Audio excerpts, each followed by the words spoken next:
Hi, this is Phil Cheatham, the 3D guy. Firstly, let me apologize for the out-of-sync mouth.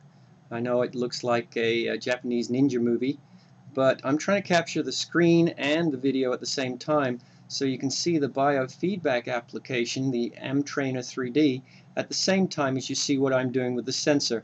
So please bear with me as far as the fact that there is a bit of latency, a bit of lag, but I think it gets the idea across.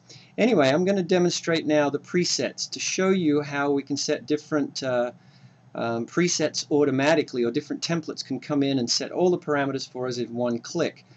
For example, let's do the first example, pelvis bend. Okay, I'm going to show you now how the tone can be set in what we call a good or positive reinforcement mode to show you when you're at the right forward bend at address. And I'm going to use my demonstration model here to show you, at least you get an idea. The sensor would be sitting on the pelvis and the person would get into their address position. When they get the right amount of pelvis forward bend, the tone turns on and they can hear the nice tone. Now if they go too far forward into, say, S posture, then the tone goes away. But if they come back into good posture, it's there again. And then if they go into C posture or too upright, the tone goes away. So that's a positive reinforcement tone. Let's do an example now of a negative reinforcement tone where I click on the presets again, and this time I'm going to set shoulder turn, and it's going to beep at me. It's going to be an obnoxious loud tone when I go over 100 degrees of shoulder turn during the backswing. So anywhere from 100 degrees to 160 degrees, it'll beep at me. I have to turn enable feedback so we can hear it. And now let's get our model again. Sorry about the phone, but we'll ignore that. Okay, keep going.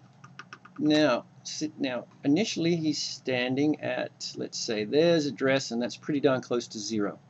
Okay, so now as he turns in his backswing, he gets to 90 degrees, which would be about there, and then keeps going through his turn.